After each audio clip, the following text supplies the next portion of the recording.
अस्सलाम वालेकुम dear students, मैं हूं एहसान इलाही और हम हैं इंग्लिश 8 पे। हमारा आज का लेसन है लेसन 6 द ट्विंस यानी जुड़वां। इन फॉर्म एंड फीचर, शक्ल और खद्दोखाल में, फेस एंड लिम, चेहरे और आज़ा में, आई ग्रू सो लाइक माई ब्रदर, मैं अपने भाई की तरह से बड़ा हुआ। That folks got taking me for him, के लोग मुझे उसकी जगह लेने लगे। And each for one and other, और हर एक को दूसरे की जगह। It puzzled all our kith and kin, इससे परेशानी हो जाती हमारे तमाम तर रिश्तेदारों को। It reached a fearful pitch, ये बात खौफनाक हद तक पहुंच गई। For one of us was born a twin, क्योंकि हम में से एक जुड़वां के तौर पर पैदा हुआ था। Yet not a soul knew which, फिर भी कोई शख्स न जानता था कि वो कौन है। सोल यहाँ पर हमने शख्स तर्जुमा किया है, यहाँ पर रूह नहीं करेंगे। One day to make the matter worse, एक दिन मामला और बदतर हो गया। Before our names were fixed, इससे पहले कि हमारे नाम रख दिए जाते। As we were being washed by nurse, जबकि हम नर्स से धुलाए जा रहे थे। वी गॉट कम्प्लीटली मिक्सड, हम मुकम्मल तौर पर आपस में मिल गए। And thus you see by fate's decree, और आप जानते हैं कि ऐसा किस्मत के लिखे से हुआ। फेट्स डेक्री, किस्मत का लिखा हुआ। और रेदर नर्स विम, या फिर नर्स के वहम से। My brother John was named me, मेरे भाई जॉन को मेरा नाम दे दिया गया। And I was named him, और मुझे उसका नाम। This fatal likeness ever dodged, ये मोहलक मुशाबहत अक्सर धोखा देती, अक्सर ज़िद बना देती। My footsteps when at school, जब मेरे कदम स्कूल की तरफ उठते। And I was always getting flogged, और मुझे हमेशा मार पड़ जाती। फ्लॉज्ड, मार पड़ जाती। For John turned out a fool, क्योंकि जॉन गलती करता था। I put this question fruitlessly to every one I knew, मैं जिस किसी को भी जानता था मैं ये सवाल, बेकार सवाल उसके सामने रखता हूँ। What would you do, आप क्या करोगे? इफ़ यू वर मी, अगर आप मेरी जगह होते। टू प्रूव, साबित करने के लिए। दैट यू वर यू, कि तुम ही तुम हो। तो ये नज़म है द ट्विंस, जैसे कि हेनरी एस ली ने लिखा हुआ है। 3 स्टैंजे हैं, तीनों स्टैंजास पर एक एक क्वेश्चन है। देखिएगा, व्हाट डिड पजल दी किथ एंड किन, यानी रिश्तेदारों को क्या चीज़ जो है वो पजल करती थी। तो इसका आंसर जो है देखते हैं। हम व्हाट की जगह पर लिखेंगे आवर लाइकनेस, यानी हमारा एक जैसा होना जो है वो हमारे रिश्तेदारों को पजल करता था। हु मिक्स्ड दी ट्विंस, तो हु की बजाय हम लफ्ज़ नर्स लिखेंगे, यानी नर्स ने जुड़वां बच्चों को मिक्स कर दिया। What do you understand by fatal likeness, fatal likeness मोहलक मुशाबहत, यानी इंतहाई मुशाबहत। इस इट मीन्स, हम लिखेंगे इट मीन्स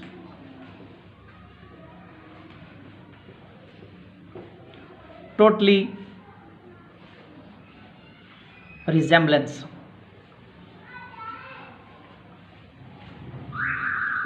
यानी मुकम्मल मुशाहबत को जो है वो हम कहेंगे कि ये जो है वो फैटल लाइकनेस है। तो आइए हम ग्लॉसी पर चलते हैं। फीचर आपको मीनिंग के तौर पर बताया जा चुका है। खद्दो खाल को, नक्शो नगार को, यानी चेहरे के जो नकूश होते हैं उनको कहते हैं। Limb part of the body यहाँ पे लिखा हुआ है, यानी उस। फोक्स अवाम, लोग, पीपल। पजल्ड परेशान करना। किथ एंड किन जो है वो रिश्तेदार हैं। हम जो फीचर का है वो distinct part of the face करेंगे। लिम्ब को भी पार्ट ऑफ द बॉडी, यहाँ फोक्स जो है उसके लिए पीपल करेंगे। पजल जो है वो कंफ्यूज्ड, इसको लिखेंगे। किथ एंड किन, रिलेटिव्स एंड फ्रेंड्स, ये दोनों ही होते हैं, दोनों लिखेंगे। फियरफुल का मतलब है शोइंग फियर, यानी खौफ को जाहिर करता हुआ।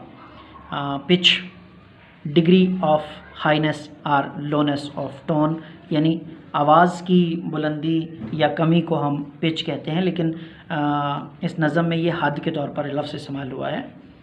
डॉच्ड का मतलब है परसिस्टेंट इन एफर्ट, यानी कोशिश में मुसलसल रहना, मुस्तहकम रहना। Flogged, to beat somebody with a whip और स्टिक, यानी छांटे या छड़ी के साथ किसी को मारना। फ्लॉच्ड।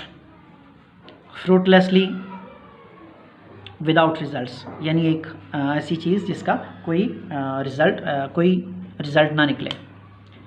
क्वेश्चंस देखते हैं जो एक्सरसाइज में मौजूद हैं। How did the twins resemble was mentioned in the poem. Poem में, इस नज़म में ट्विंस की रिजेंबलेंस को कैसे ज़ाहिर किया गया है, तो चलते हैं। पहली लाइन से, in form and feature, face and limb, they were same. ये हमारा क्वेश्चन कंप्लीट हो जाएगा। How did people take them, लोग उन्हें कैसे लेते थे। How did people take them, लोग उन्हें कैसे लेते थे। तो हम यहाँ पे कर सकते हैं अगले क्वेश्चन का answer.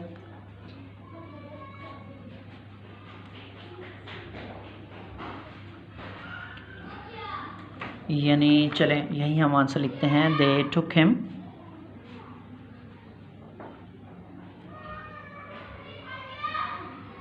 One for the other, यानी वो एक दूसरे की जगह पर उसे ले लेते थे। When did the twins mix up, वो कब मिक्सअप हुए। दे वर मिक्सड अप, वो आपस में घुल मिल गए। When they were washed, when they were washed, यानी जब उनको धुलाया गया या नहलाया गया। अगला question, what happened to the twins when they were at school, जब वो स्कूल में होते थे तो उनके साथ क्या होता था। इस चौथे क्वेश्चन का आंसर जो है वो नज़म में से तलाश करने की कोशिश करते हैं। ये पहली दो लाइनें जो हैं वो आप इसके आंसर के लिए लिख सकते हैं कि स्कूल में होते हुए वो उनकी मुशाबत जो है वो और ज़्यादा हो जाती थी, क्योंकि स्कूल में जो है वो उनका यूनिफॉर्म और बाकी जो चीज़ें थी वो भी एक जैसी हो जाती थी। What question did the poet ask in the last lines of the poem, poem की इस नज़म की आखिरी लाइनों में कौन सा क्वेश्चन जो है वो पोएट ने किया है। तो इसका आंसर है what would you do if you were me, ये क्वेश्चन उसने किया था कि अगर आप मेरी जगह होते तो क्या करते। Rewrite the following lines in simple sentences, ये सिंपल करके लिखना है। That folks got taking me for him, क्योंकि ये वर्सेस हैं, ये शेरों की शक्ल में लिखे हुए हैं, नज़म की लाइनें हैं, तो उसने कहा है कि ये सिंपल करके लिखें। हम इसे लिख सकते हैं that folks got taking me for him, people took them for one another, people took them for one another, for one of us was born a twin, we were twins, हम इसको simply लिख सकते हैं we were twins। we got completely mixed, पहले से ही simple है तो we were completely alike हम लिख सकते हैं, हम बिल्कुल एक जैसे थे। This fatal likeness ever डॉज्ड.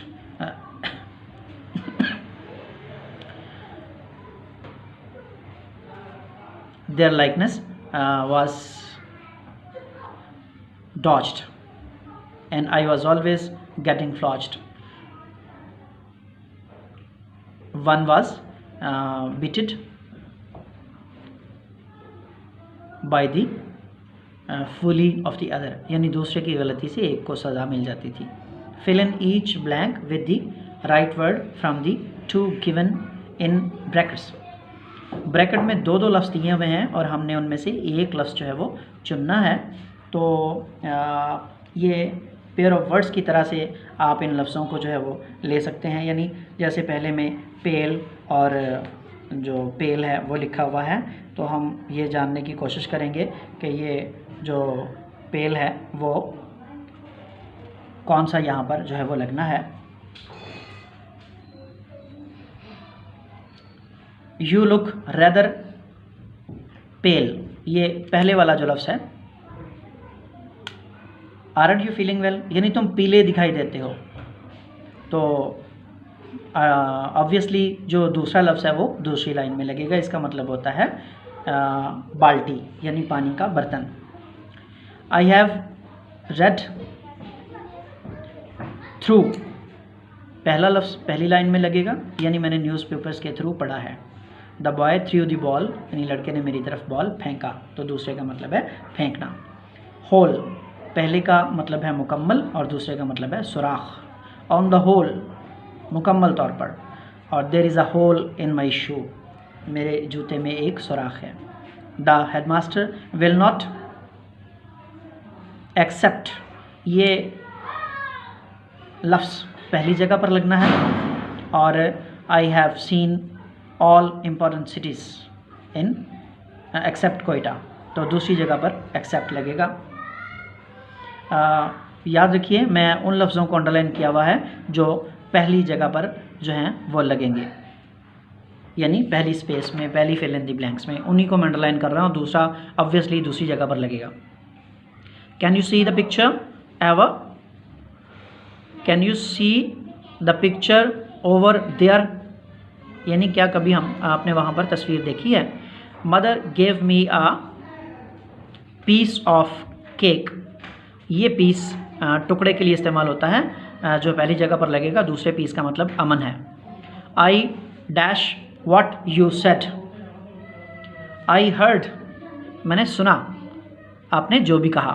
दूसरा हर्ड जो है वो गले के लिए है, यानी जानवरों का ग्रुप.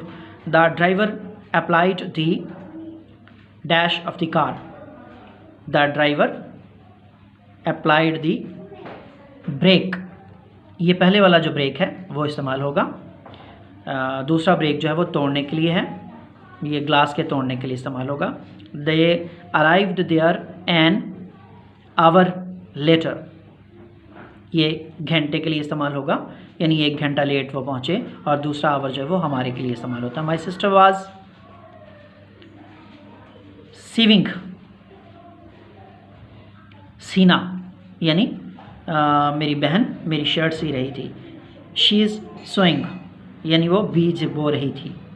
तो ये पेयर ऑफ वर्ड्स जो हैं वो हमने इस्तेमाल करने सीखे. इसके बाद कॉलम मैच करने देखिएगा. लिम्ब को मैच करेंगे, पार्ट ऑफ द बॉडी, ये आप ग्लॉसरी में से हेल्प लेकर भी इसको फिल कर सकते हैं.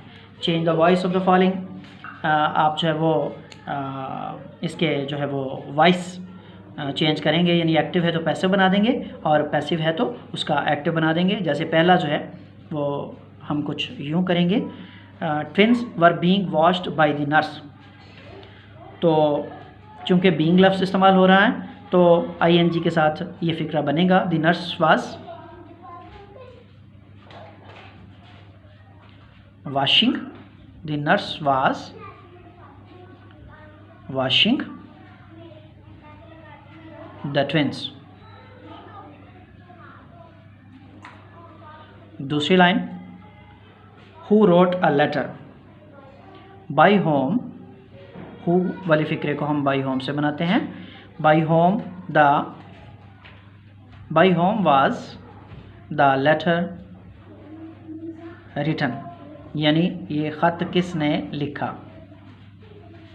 तीसरी line, John always speaks the truth, the truth is always spoken by John. I puzzled my kith and kin. My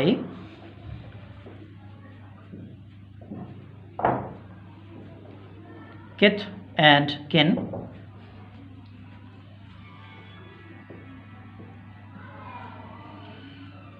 were puzzled by me. Our fatal likeness dodged us. We were dodged by our fatal likeness। तो हमारे जो voice है वो भी change हो गया हुआ है। फ्रेजल वर्ब, अगर तो वर्ब जो है वो एक लफ्ज़ के तौर पर इस्तेमाल हुआ है तो उसे हम वर्ब कहेंगे, लेकिन अगर ग्रुप ऑफ वर्ड्स ज़्यादा लफ्ज़ों के तौर पर इस्तेमाल हुआ तो फिर हम उसे फ्रेजल वर्ब कहेंगे। अ phrasal verb is a verb plus preposition, यानी किसी वर्ब के साथ प्रपोजिशन भी इस्तेमाल हो तो वो फ्रेज़ है। For example drive of, drive जो है वो वर्ब है लेकिन इसके साथ जो प्रपोजिशन है ऑफ लगी हुई। She got into the car and drove of, यानी वो कार में सवार हुई और चलाना शुरू कर दिया। तो प्रपोजिशन के साथ मिलकर जो वर्ब है वो वर्ब फ्रेज़ बन जाती है, यानी फ्रेजल वर्ब बन जाता है। जैसे गेट जो है वो वर्ब है और ऑन के साथ मिलकर फ्रेजल वर्ब जो है वो बन गया है। These words drove off and get on are phrasal verbs. Write at least 5 phrasal verbs and use them into sentences. ये आप पर छोड़ा गया है कि आपने ऐसे वर्ब जो हैं वो चुनने हैं जिनके साथ जो है वो कोई प्रपोजिशन लग के उनको जो है वो फ्रेजल वर्ब जो है वो बना दिया गया है। तो इसके साथ ही हमारा ये लेसन यानी ये पोएम, इसका ट्रांसलेशन और इसकी एक्सरसाइज सब ख़त्म होते हैं। हम अगले लेसन के साथ फिर हाजिर होंगे, तब तक के लिए खुदा हाफिज़।